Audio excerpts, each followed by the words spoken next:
पढ़ोगे लिखोगे तो बनोगे नवाब, खेलोगे कूदोगे तो होगे खराब। अक्सर ये लाइंस हमारे पेरेंट्स हमें कहा करते थे, लेकिन समय के साथ साथ हर एक चीज़ चेंज हो जाती है। NH1 हमेशा आपको नए लोग, नई जगहों और नई चीज़ों से रूबरू करवाता है। आज जिस शख्सियत से मैं आपको रूबरू करवाने जा रहा हूँ, उन्हें किसी किस्म के तारुफ की ज़रूरत नहीं। वो डोडा के बलेसा गांव के रहने वाले हैं। वो गांव, यहाँ पर ना तो पूरी तरह से बिजली पहुँची और ना ही वहाँ पर पूरी तरह से सड़कें बनी, लेकिन ये शख्स उस गांव से निकले। सन 2007 में इन्होंने आर्मी ज्वाइन की और उसके बाद इनका रुझान गया शूटिंग की तरफ। हाल ही में IFFS में इन्होंने गोल्ड मेडल जीता और अब तक के इनके इस टेन्योर में इन्होंने इंटरनेशनल लेवल पर 12 गोल्ड, 2 सिल्वर, 5 ब्राउन्स, नेशनल में 31 गोल्ड, 9 सिल्वर और 12 ब्राउन्स, अदर्स में 14 गोल्ड, 5 सिल्वर और 6 ब्राउन्स, यानी कि टोटल ये सब नेशनल, इंटरनेशनल और अदर्स को मिला के 96 मेडल्स हासिल किए। कहाँ से आया इनके अंदर ये? क्यों इनको लगा कि इनको आर्मी ज्वाइन करने के बाद भी इस मुकाम तक आना चाहिए? और इनका नाम है चैन सिंह।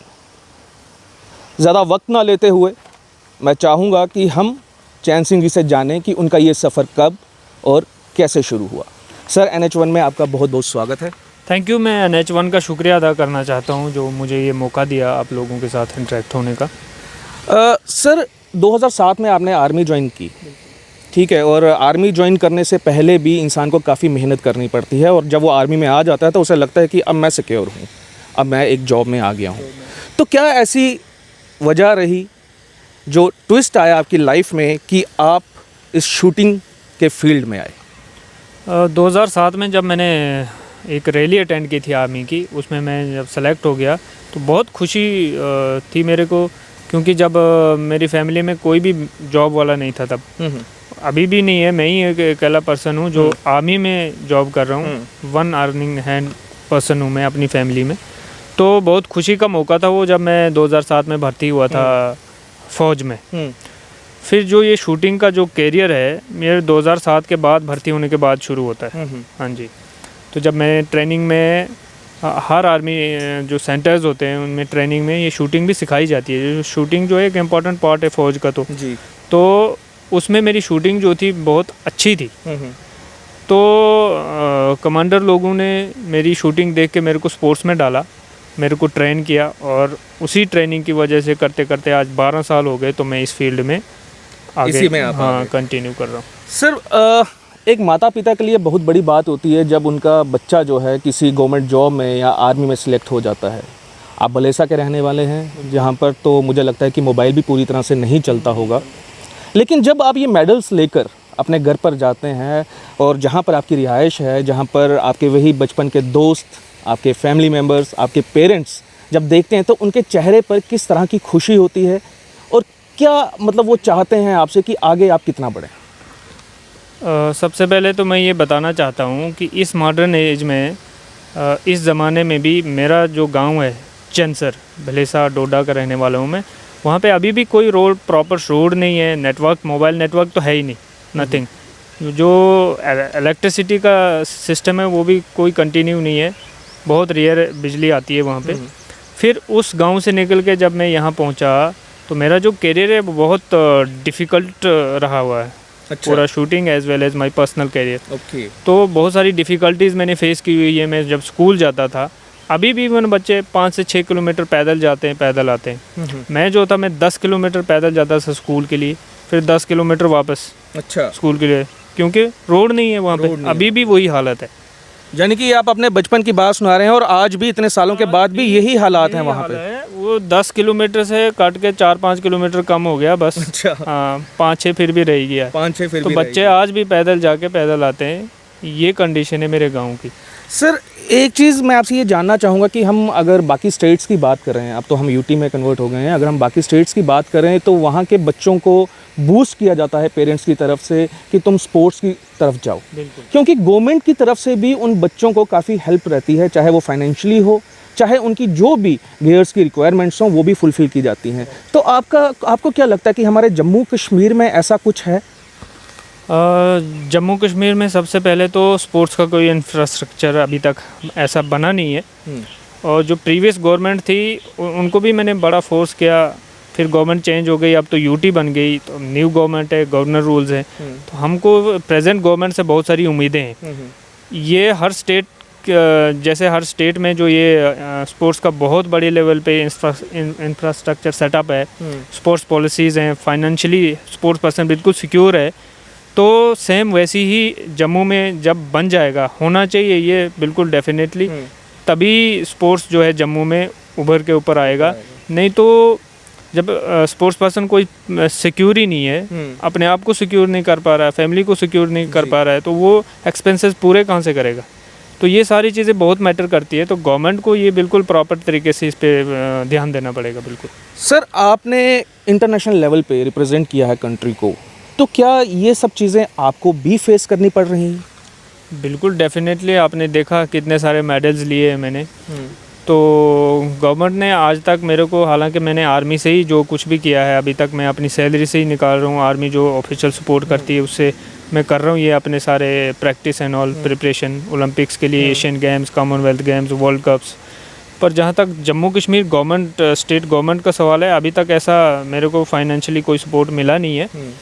मेरे को बड़ी उम्मीदें हैं, जो यूटी बना है इसके बाद से काफ़ी सारी चेंजेस हुई हैं, स्टेट में भी हुई हैं।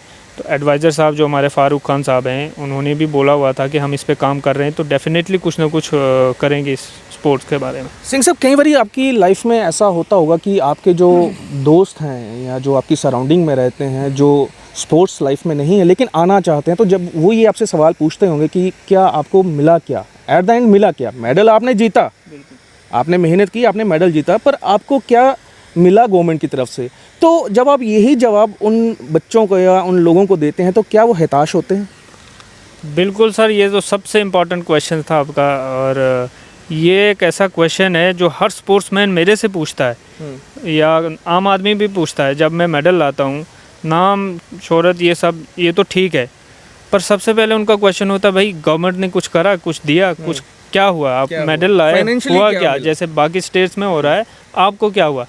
तो मैं कुछ बोल नहीं पाता, क्योंकि गवर्नमेंट ने अभी तक ऐसा कोई इनिशिएटिव लिया नहीं है मेरे मेडल्स के लिए और इन सारी चीज़ों के लिए। मुझे उम्मीद है होगा, सब कुछ होगा, बट अभी तक तो ऐसा कुछ नहीं है। हाँ, बिल्कुल ही ये जो भी एक्सपेंसेस है, जो भी मैं अपनी सैलरी और फौज की वजह से ही हो पा रहा है, बाकी स्टेटों की जैसे अभी तक जम्मू गवर्नमेंट ने ऐसा कुछ नहीं करवा। हाँ, और डेफिनेटली जो यूथ है वो फिर ये सोचता है कि अगर चैन सिंह बोला इस लेवल पे पहुंच के इसको कुछ फ़ायदा हो नहीं रहा है, तो हम स्पोर्ट्स में क्यों जाएं? बोला क्यों जाएं? अगर हम थोड़ा सा 3-4 घंटे स्पोर्ट्स को देना चाहते हैं, तो भी वो सोचते हैं कि इससे अच्छा हम थोड़ा सा पढ़ाई कर लें, तो स्पोर्ट्स से फ़ायदा क्या हमारे को?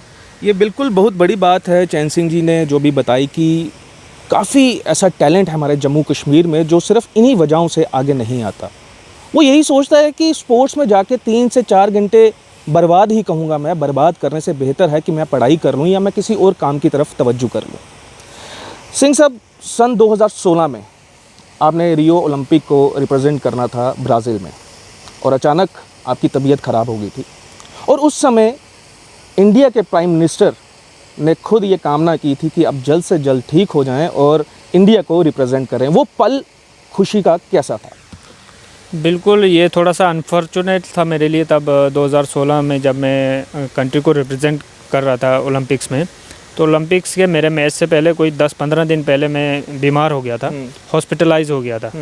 तो जो मेरी प्रैक्टिस थी 5-10-7 दिन हफ्ते की, वो थोड़ा मिस हो गई थी। वो जब मैं हॉस्पिटलाइज हुआ तो मुझे लगा अब मैं खेल नहीं पाऊँगा शायद, लेकिन रिकवरी बड़ी जल्दी हुई और मैं फ़ास्ट रिकवर लेके अपनी प्रैक्टिस में लग गया। तो उस टाइम पे बड़ा प्राउड फील होता है अपनी कंट्री को, जब ओलंपिक्स में जाके, Olympics is the highest level of the sport, तो उसमें कंट्री को रिप्रेजेंट करना है, तो बड़ा प्राउड फील होता है। और ये सारी चीज़ें बहुत मज़ा आता है इन सारी चीज़ों में। बट अनफॉर्चुनेट मेरे लिए ये रहा तब कि थोड़ा मैं मेडल से मिस हो गया, बीमार भी हो गया था। तो ये सारी चीज़ें थोड़ा सा इफेक्ट कर जाती है। सर 2016 में आपने रियो को रिप्रेजेंट किया और 2018 में आपने कॉमनवेल्थ को भी ऑस्ट्रेलिया में जो रिप्रेजेंट किया था, तो उसके बारे में कुछ बताएंगे, वो सफ़र आपका कैसा रहा? बिल्कुल, कॉमनवेल्थ गेम्स 2018 में ऑस्ट्रेलिया में हुई थी। वहाँ पे मैं 4th प्लेस पे रहा था। अनफॉर्चुनेटली वहाँ मेडल मिस हुआ, पर बहुत अच्छा एक्सपीरियंस था। और कॉमनवेल्थ गेम्स में सेलेक्ट होना ही बड़ा डिफ़िकल्ट है, और फिर मेडल लाना तो थोड़ा ठीक है, बट सिलेक्शन होना बड़ा डिफ़िकल्ट है। तो ये सारी चीज़ें बड़े एक बहुत सालों की मेहनत के बाद ये सब हो पाता है। 2014 का एशियन गेम्स में मैंने खेला था, जो ब्रॉन्ज़ मेडल आया था। उस टाइम पे मेरा कैरियर जो अभी बिल्कुल थोड़ा शुरुआत में ही था, तो वो पल भी बहुत मेरे लिए खुशी का था। 2016 जब कोरिया में 2014 में कोरिया में मैंने जब ब्रॉन्ज़ मेडल लाया था। तो ये बड़े बड़े जो कॉम्पिटिशन्स होते हैं, एशियन गेम्स हो गए, कॉमनवेल्थ गेम्स हो गए, ओलंपिक्स हो गए और वर्ल्ड कप्स हो गए, इनमें कंट्री को रिप्रेजेंट करना बहुत मज़ा आता है, बहुत एक प्राउड फील होता है और बहुत ज़बरदस्त फीलिंग। सर मेरे को एक चीज़ बताएं कि हमारे जम्मू में भी यूथ है जो स्पोर्ट्स की तरफ तवज्जो रखता है, और काफ़ी ऐसे स्पोर्ट्स पर्सन हैं जो शूटिंग गेम में ही हैं। उनके लिए आपका कोई ऐसा ख़ास मैसेज कि कोई ऐसी टेक्निक जिस पे वो ध्यान दे सकें और अपने आने वाले टाइम को और अच्छा कर सकें? शूटिंग बड़ी टेक्निकल गेम है। ये मेंटली, फिज़िकली, स्पिरिचुअली, साइकोलॉजिकली से लेके पूरा टेक्निकली, पूरा ग्राउंड में जो वर्क होता है, ये सारा एक साथ कोऑर्डिनेशन के साथ चलता है शूटिंग। ऐसे नहीं कि फ़िज़िकल जोर लगा लिया और बस फिर शूटिंग हो गया। ये बहुत सारी टेक्निकल चीज़ें हैं, तो ये बड़ी लंबी चीज़ें हैं। ये शूटर्स को कोई मैसेज आपकी तरफ से? मैं शूटर्स को पहली बात तो ये जम्मू कश्मीर के हर स्पेशली शूटर्स को ये बताना चाहता हूँ कि कीप प्रैक्टिसिंग, और जितना अपने आप को काम रख सकते हो out of the shooting activities, और शूटिंग में तो रखना ही है, जो शूटिंग के बाहर की एक्टिविटीज़ हैं, रेंज के बाहर की एक्टिविटीज़ हैं, उनमें अपने आप को काम रखना है। गुस्सा जो है ये तो बिल्कुल एंटी है शूटिंग के। त्याग देना है, बिल्कुल त्याग दो, इससे बहुत ज़्यादा इम्प्रूव होगा आपकी स्पोर्ट्स को। सर इसी के साथ जुड़ता एक सवाल मैं आपसे ज़रूर पूछूंगा, क्योंकि आप स्पोर्ट्स पर्सन हैं, आप इंटरनेशनल खिलाड़ी हैं। जम्मू का यूथ कहीं ना कहीं भटक रहा है, वजह उसकी नौकरी भी हो सकती है, वजह यही स्पोर्ट्स की भी हो सकती है कि हमें स्पोर्ट्स में तो कुछ मिलेगा नहीं, तो कहीं ना कहीं वो भटका हुआ यूथ जो है वो ड्रग्स की तरफ जा रहा है। ऐसे यूथ को आपका क्या मैसेज रहेगा? सर बहुत ही इम्पोर्टेंट क्वेश्चन पूछा है ये आपने, और इस क्वेश्चन के ऊपर मैं पहले भी बहुत बोल चुका हूँ कि बिल्कुल जो यूथ है हमारे जम्मू कश्मीर का खासकर स्पेशली ड्रग्स की तरफ भाग रहा है। अब श्रीनगर की हालत देखो, यूथ पत्थर फेंक रहे, तो कहीं ना कहीं गवर्नमेंट की ये ड्रॉबैक्स हैं कि पहले ऐसे चला था कि जो पत्थर मारने वाले हैं जी उनको 500 रुपये मिलते हैं पत्थर मारने कमाई के लिए, पत्थर मारने के लिए। अब यही चीज़ अगर गवर्नमेंट को समझ आए कि नौकरी अगर आपके ऊपर, गवर्नमेंट के ऊपर ज़्यादा बोझ लग रहा है, इतनी अफोर्ड नहीं कर सकते जॉब्स, तो एक सिंपल सा तरीका है, बहुत ही कंफर्टेबल तरीका है, बाकी स्टेट्स अप्लाई कर रहे हैं, हम क्यों नहीं कर सकते? एक स्पोर्ट्स पॉलिसी, इंसेंटिव पॉलिसी अच्छे से बना के, जो यूथ है जो भटकने वाला है, जो 500 रुपये लेके पत्थर मारता है या जो ड्रग्स की तरफ भाग रहा है, वो सारा अट्रैक्ट हो जाएगा स्पोर्ट्स की तरफ।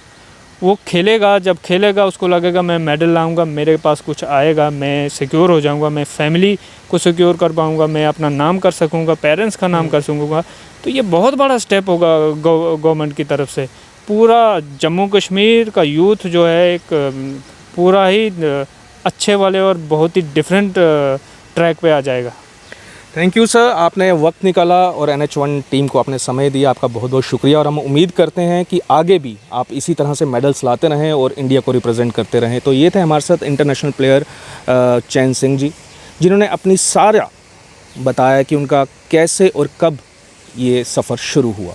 लेकिन लास्ट में उन्होंने एक चीज़ बहुत ज़रूरी बताई कि जो यूथ जम्मू और कश्मीर का भटक चुका है, उसके लिए गवर्नमेंट को कुछ ना कुछ पॉलिसीज़ लानी चाहिए, ताकि वो यूथ जो भटका हुआ है वो किसी गलत रास्ते पे ना जाए। इसी तरह की शख्सियतों से मैं आपको रूबरू करवाता रहूँगा। तब तक के लिए मुझे और हमारे वीडियो जर्नलिस्ट राजू सिंह को दीजिए इजाज़त। नमस्कार।